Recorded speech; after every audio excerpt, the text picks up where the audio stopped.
한 연구기관에서 연애가 끝난, 그러니까 남녀가 만났는데 그 연애 관계가 끝난 경험 있는 사람들을 대상으로 조사를 했습니다. 상대방을 처음에 어떻게 해서 사귀게 되었는가에 대한 질문에 대부분이 호감이 가서 매력을 느껴서라고 대답을 했습니다. 근데 어쨌든 결과적으로는 이들이 이제 헤어지게 된 거지 않습니까? 근데 그러면서 이들이 처음 상대방을 만났을 때 이 가장 매력적으로 느꼈던 것이 나중에는 가장 덜 매력적인 것으로 느끼게 되면서 된 것. 그래서 그때 내가 그 매력에 빠지지 말았어야 했는데 라고 생각하는 것. 근데 그만 눈에 뭐가 씌어가지고 내 친구들 남들이 다 말렸는데 내가 바보지, 보는 눈도 없이. 그래서 이런 것을 치명적 매력이다라고 정의를 했습니다. 물론 이거는 좀 한참 전의 정의이기도 합니다. 근데 요즘은 치명적인 매력이 또 긍정적인 의미로도 많이 사용됩니다. 치명적인 매력이 있다고 좋다고. 약간 다른 의미로 사용되긴 하지만 어쨌든 그런 치명적인 매력이 있다는 것이죠. 매력이 있다. 야, 저 사람 참 매력적이다. 참으로 좋은 말입니다. 마음을 설레게 해주죠. 하지만 그럼에도 불구하고 매력적인 것이 치명적이 되는 이유는 빠르고 즉각적인 흥분과 설렘이 매혹적으로 다가오고 그래서 그 매력이 진실인 듯 하지만 때때로 그 이면에 어두운 면, 다크 사이드를 지니고 있기 때문입니다.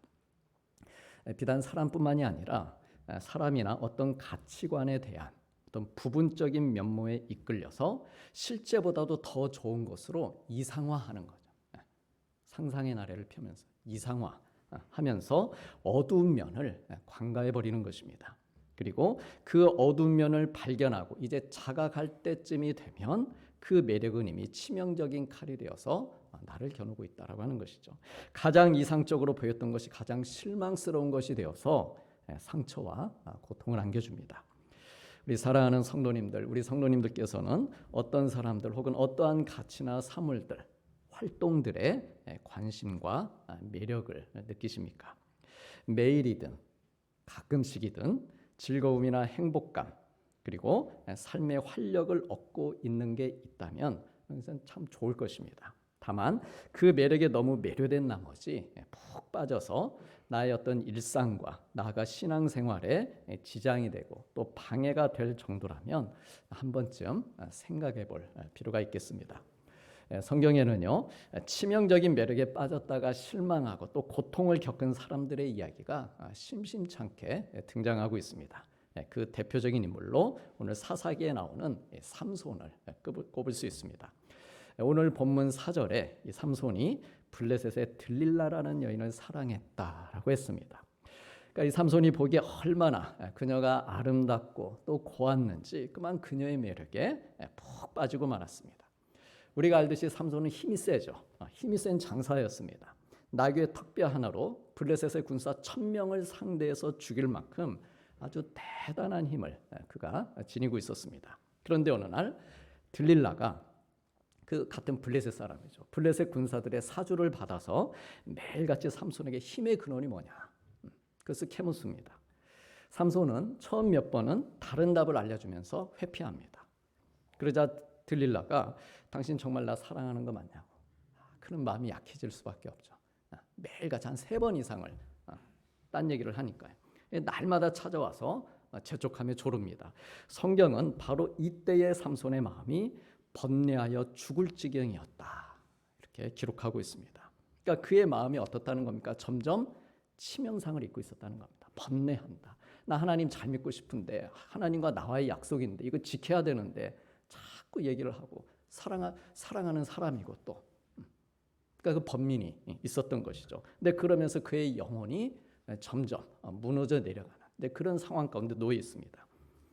그래 결국 힘의 근원을 알려주고 맙니다. 내 머리카락이 길어서 힘이 센 것이니까 만일 내 머리카락을 칼로 밀면 힘이 떠나서 약해져서 다른 사람처럼 될 것이다.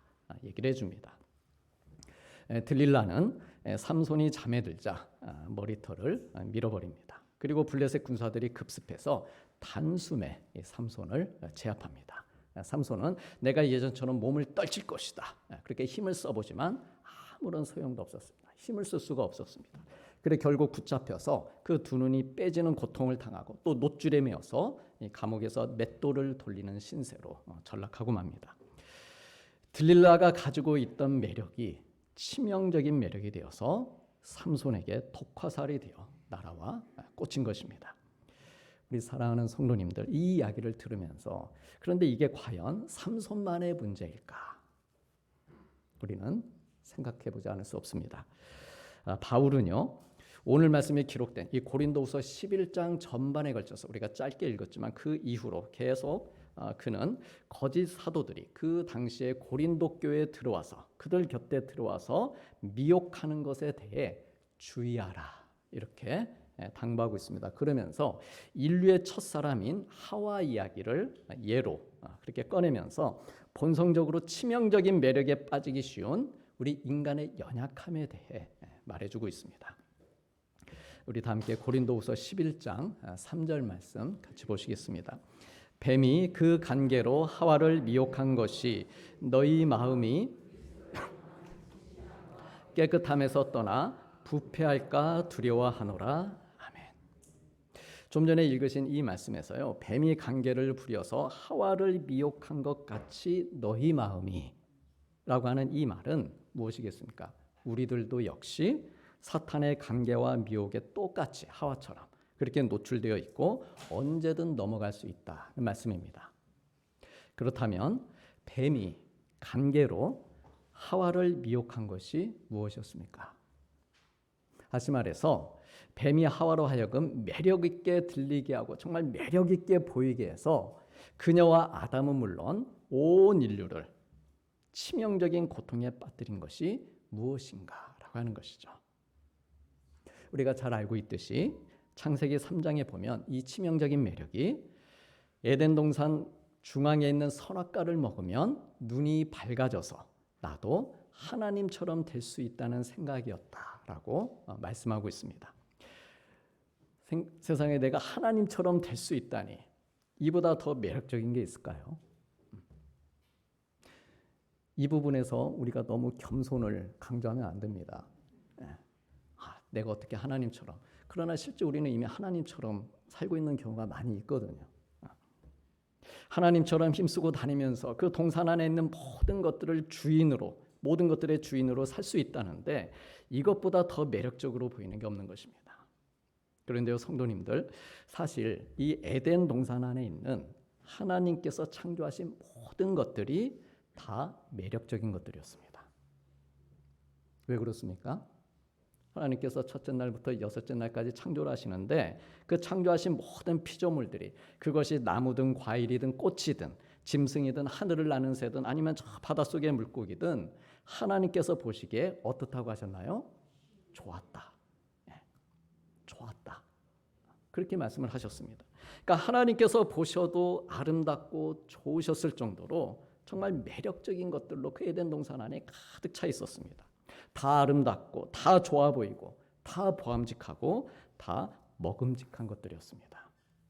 그런데 인간의 본성은 어떠냐는 것이죠. 인간의 본성은 그냥 매력적인 것, 보통 매력적인 것, 웬만한 매력적인 것들에는 마음이 가지 않습니다. 눈길도 주지 않습니다. 그 정도 가지고 내 마음을 움직이려 한다니. 지갑을 열지도 않지 않습니까? 더 큰 매력, 더 자극적인 매력을 원하는 것이죠. 내가 하나님 자리에서 살 수 있는 길이 있었다니 그동안 생각 못했던 겁니다. 근데 그 길이 있었다니 이 생각이 누구든지 뇌리에 스치는 순간 선악과는 동산 안에 있는 모든 것들 가운데 최고의 매력이요 가치로 떠오르는 겁니다. 어떠한 대가를 치러서라도 놓치지 않고 내가 집중해서 성취해야 될 내 인생 최고의 목표가 되는 것입니다. 그것이 명예든 권력이든 물질이든 학벌이든 그 보암직한 걸 얻기 위해서 그 자리에 오르게 되면은 하나님 없이도 올라가기 전까지는 하나님께 기도할 수도 있죠. 근데 그건 하나님을 이용하는 것이죠. 믿음이 있어서가 아니고.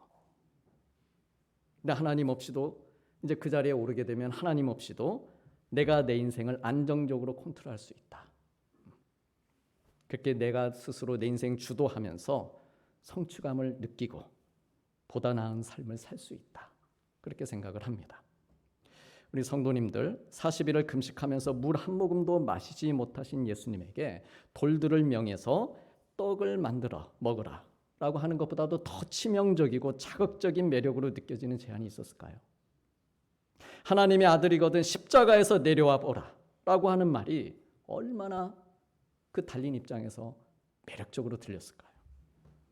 이것은 그냥 생활의 문제가 아니라 생존의 문제였습니다. 죽고 사는 이 두 문제 모두가. 게다가 그렇게 할 수 있는 능력까지도 있었습니다. 그럼에도 불구하고 만일 그 제안들을 받아들이게 되면 하나님의 구원을 방해하는, 하나님의 구원의 계획이 있으신데 그래서 실패로 돌아가게 하는 치명적인 것이 되고 마는 것입니다. 예수님께서는 그 매력적으로 들리는 제안들, 그 시험들을 거부하실 뿐만이 아니라 이겨내셨습니다. 신이어서 이겨낸 것이 아닙니다. 그분은 그분이니까, 예수님이니까 이긴 거지. 그게 아니라는 것이죠. 똑같이 육체의 몸을 입고 오셨습니다. 그래서 그 사탄이 시험할 때 줄이신 후에, 줄이셨을 때 시험했다. 신은 줄이지 않지 않습니까? 인간이 줄이는 것이지.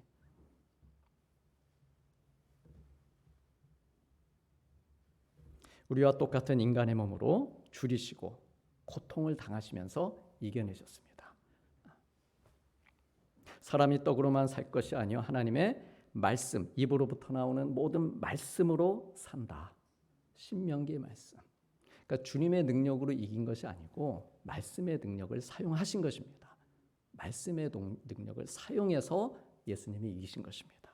성경에 기록된 대로 인자가 저 저주스러운 나무에 달려 죽어야 할 것이다. 그 말씀을 이루시기 위해서, 그 말씀에 순종해서 이기신 것이다 라고 하는 것이죠. 하와가 뱀의 말을 듣고 야 정말 매력적인데 이렇게 느꼈던 이유가 무엇일까요? 그것은 자기에게 능력이 있다고 생각했기 때문입니다. 아무런 제재도 받지 않고 동산 중앙으로 들어갈 수 있는 능력, 그리고 그 안에 탐스럽게 열려있는 그 선악과를 내 손으로 대고 딸 수 있는 능력, 그 능력이 있었기 때문입니다. 만일 그런 능력이 없었다면 아예 시도조차 생각조차 하지 않았을 것입니다. 그런데 언제나 사탄은 우리에게 내가 내 능력으로 할 수 있는 것들을 가지고 미혹한다는 것이죠. 정말 그렇게 하면 내 능력 좀 있는데 정말 그렇게 하면 좋을 것 같아 보이고 그렇게 생각이 되고 느껴지게 해서 나의 온 오감을, 나의 이성 판단력까지 다 동원해서 이성적으로도 감정적으로도 충분히 받아들여지게 해서 내가 가진 능력과 힘으로 잘 해낼 수 있을 것 같은 그 마음을 건드리는 겁니다. 내가 뭔가를 할 수 있다. 할 수 있는 기술도 있고 지식, 재능, 어떤 지위, 건강, 재정적인 여유, 여건, 환경이 조성되어 있다. 참으로 감사하고 좋은 일입니다. 그런데 바로 그 할 수 있음이, 그 있음이 세상에서 들려오는 관계들에 의해 이용이 될 경우에는 얘기가 달라지게 된다는 것이죠. 내가 가지고 있는 그 능력으로 인해 덫에 걸리게 되고 치명적인 매력 앞에 무릎을 꿇고 맙니다. 그래 마치 오늘 말씀에 이 머리털이 밀려 무력해진 삼손처럼 내가 가지고 있는 능력과 힘으로 내가 다시 일어날 수 있을 거야. 그렇게 할지라도 일어서지지가 않는다라고 하는 것이죠. 우리 사랑하는 성도님들, 사람은 능력이 없어서 고통당하는 게 아니고요. 하나님께서 그어놓으시고 그 안에서 살게 하신 우리 인간들의 피조물의 영역이 있는데 그 영역을 내 능력으로 넘어서려다가 고통을 당하는 것입니다. 내게 능력 주시는 자 안에서 능력을 쓰지 않고 그분 밖에서 쓰려다가 어려움을 당하는 것이죠. 삼손은요, 자기에게 능력 주시는 분 안에서 힘을 사용하지 않았습니다. 그는 하나님께 드려진 나실인이었습니다. 오늘 말씀에. 그것도 평생 나실인이었습니다. 나실인 아시죠? 나실인 서원이라는 게 있습니다. 이스라엘에는 주로 레위 지파 출신들이 성막 중심의 일을 하게끔 되어 있었습니다. 그런데 그러면 나머지 지파 사람들은 그냥 열중시도 하고 있느냐? 아니다.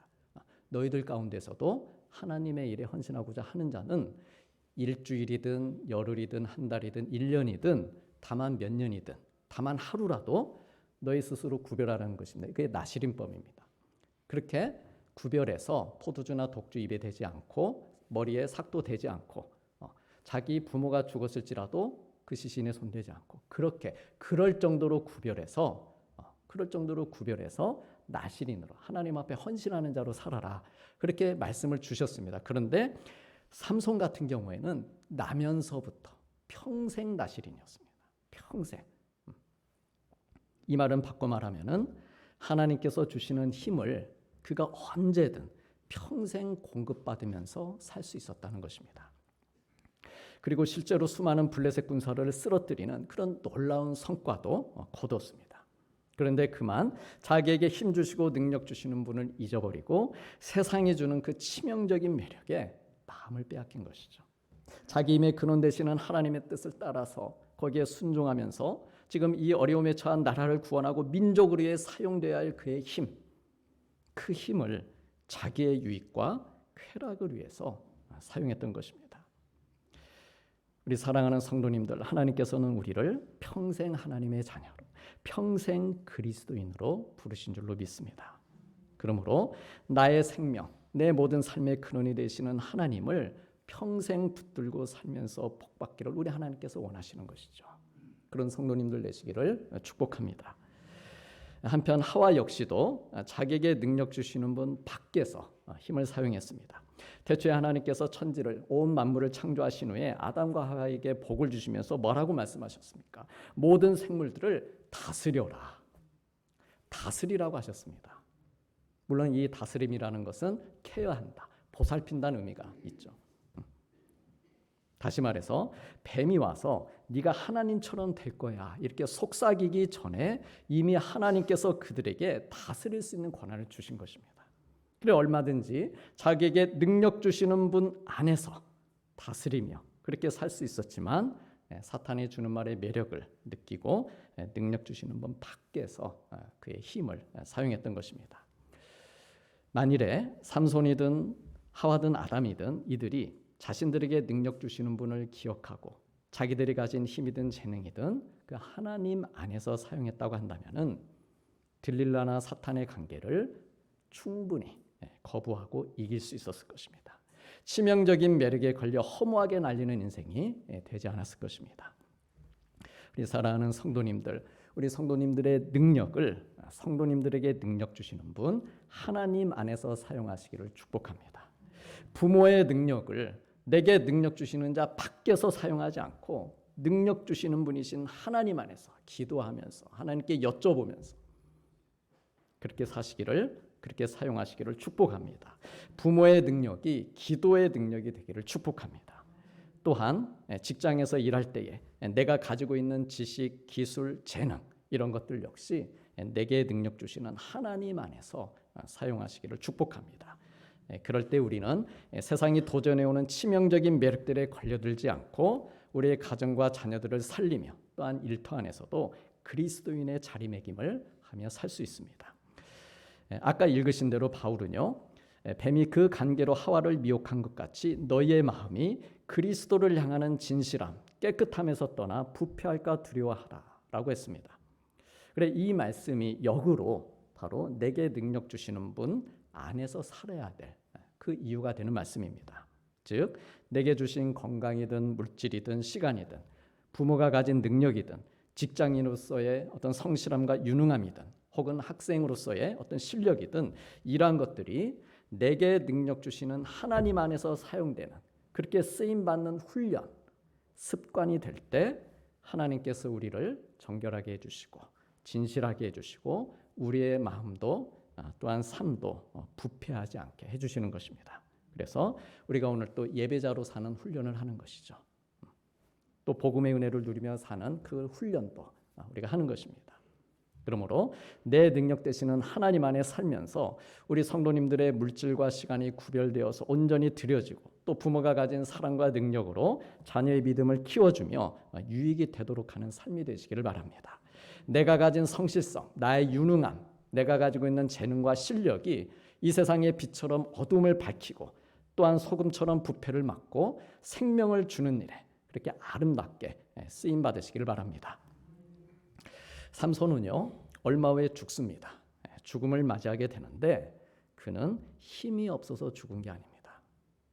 오늘 사사기 본문 마지막 구절에 그의 머리털이 밀린 후에 다시 자라기 시작했다. 저는 여기서 큰 소망을 보게 됩니다.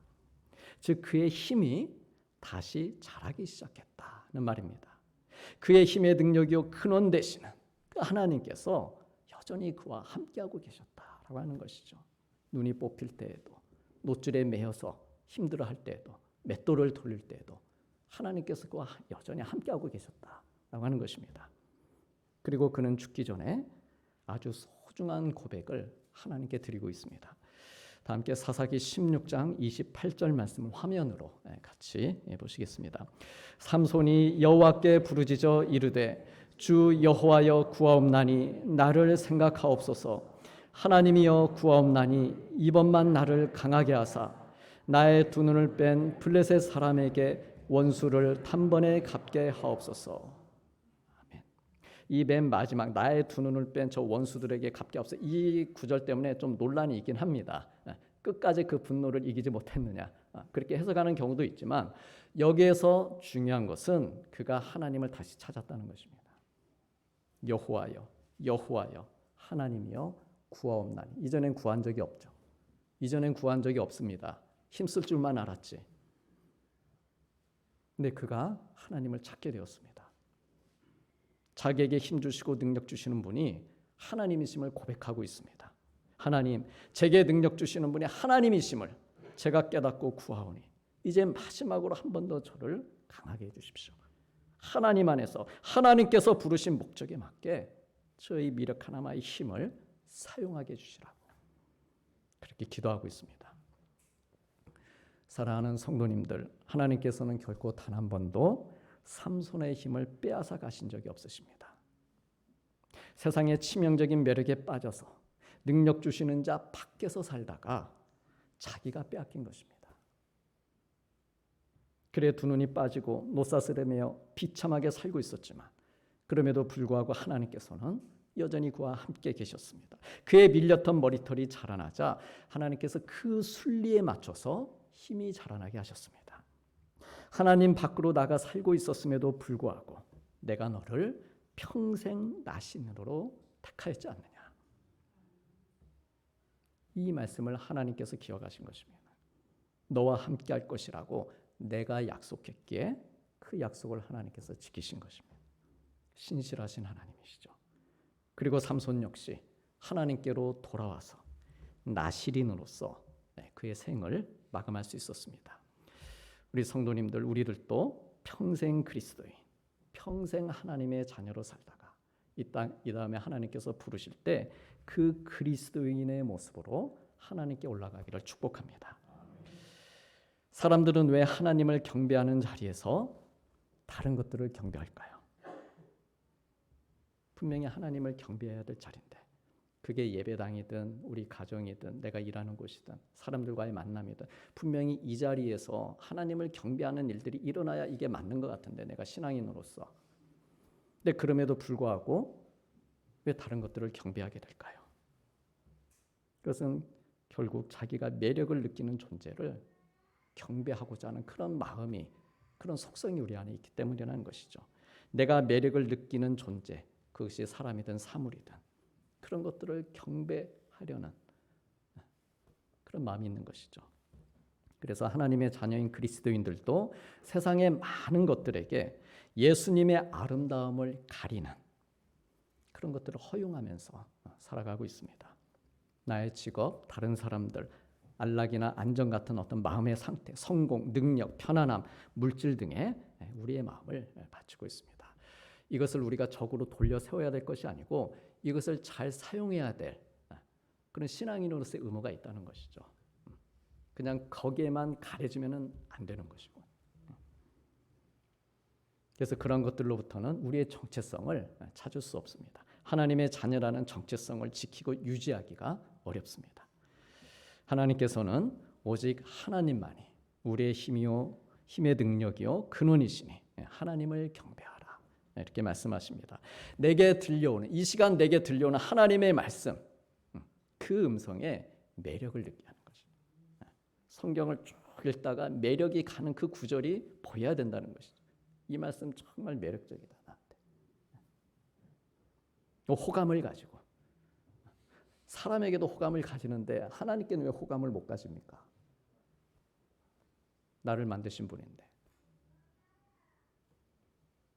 주님 안에 거하라, 나의 매력 안에 거하라, 이렇게 말씀을 하시죠. 사랑하는 성도님들, 하나님께서는 삼손의 머리털처럼 밀려버린 그런 우리의 연약한 모습들에 다시금 싹이 나고 자라나게 해주시는 분입니다. 내가 내 인생의 주인이 되어 살려다가 눈멀고 죄와 유혹의 사슬에 묶이고 세상의 무거운 맷돌을 돌리며 비참하고 고통스러워할 때 긍휼히 여기시고 곁에 함께 해주시는 분입니다. 부르짖으며 간구하는 나의 기도 소리를 들으시고 힘을 주셔서 다시금 하나님의 자리를 찾아, 하나님의 자녀의 자리를 찾아 돌아오게 해주시고 마침내 나를 통해 하시고자 하는 우리 하나님의 뜻을 이루어 주시는 분입니다. 하나님의 사랑을 단 한 번도 거두어 가신 적이 없으십니다. 그러니까 우리가 하나님께 왜 저 버렸어요? 하나님 안 계신 것 같아요. 아무래도 더 이상 그런 싸움은 하지 않아도 돼요. 우리가 한 번도 우리를 버리신 적이 없으십니다. 내가 힘 빼놓고 산 경우가 있으면 몰라도. 그러기에 우리 하나님은, 예수님은 능력뿐만이 아니라 참으로 매력이 있으신 분이다라고 하는 것이죠. 고운 모양도 없고 풍채도 없고 인간적으로 흠모할 만한 아무런 그런 아름다움도 매력도 없어 보이는 분이 우리의 질구를 지시고 우리가 당해야 될 슬픔을 당하셨습니다. 나의 허물 때문에 찔리셨고 나의 죄악 때문에 상하셨습니다. 나의 평화를 위해 징계를 받으셨고 나의 나음을 위해 채찍에 맞으셨습니다. 그러므로 주님께서 찔리셨다, 상하셨다, 채찍에 맞으셨다 해서 주님을 생각하며 울 때가 아니라 실은 나를 위해서, 세상의 매력에 빠져 살고 있는 나와 우리 자녀들을 위해서 울어야 된다는 것이죠. 주님께서도 그렇게 말씀하시지 않습니까? 나를 위해 울지 말고 너희와 너희 자녀들을 위해 울어라. 너희들의 눈물의 그 진정성은 내가 알겠다. 그 진정성은 알겠다. 그런데 나를 위해 울지 말고 너희와 너희 자신들, 자녀들을 위해 울어라. 그렇게 말씀하신 것이죠. 예수님께서는 주님께 능력 주시는 분 하나님 안에서 우리를 위해 십자가의 고난을 당하셨습니다. 그리고 지금도 우리를 위해 하나님께 중보하며 간구하고 계십니다. 우리가 사순절을 보내면서 이 매력적인 것들에 대한 정리를 할 수 있길 원합니다. 그런 시간들로 우리가 사용하길 원합니다. 그동안 살아오면서 세상적으로 매력적인 것들, 혹시 지금 이 시간 떠오르면 그거 없애시면 됩니다. 근데 집에 또 가는 순간 그래도 매력적인 것이지, 또 없애지 못할 수 있거든요. 혹시 이 시간에 생각이 나거들랑 그것입니다. 세상적으로 매력적인 것이었던 것들, 그래서 나를 관계로 미혹하고 나를 내 인생의 주인 자리에 올라가도록 부추겼던 것들, 나를 치명적인 상태로 몰고 가려는 것들을 우리 주님과 함께 십자가에 못 박으며 정리하실 수 있길 바랍니다. 그래, 내가 그리스도와 함께 십자가에 못 박혔나니 그런즉 이제는 내가 사는 것이 아니요 세상적인 매력에 이끌려 사는 내가 더 이상 아니요 오직 내 안에 그리스도께서 사시는 삶이 되어서 평생 주님을 곁에 모시고 현명하고 즐거워하며 승리하는 삶을 사는 귀하고 아름다운 하나님의 자녀들 되시기를 주님의 이름으로 축복합니다. 기도하시겠습니다.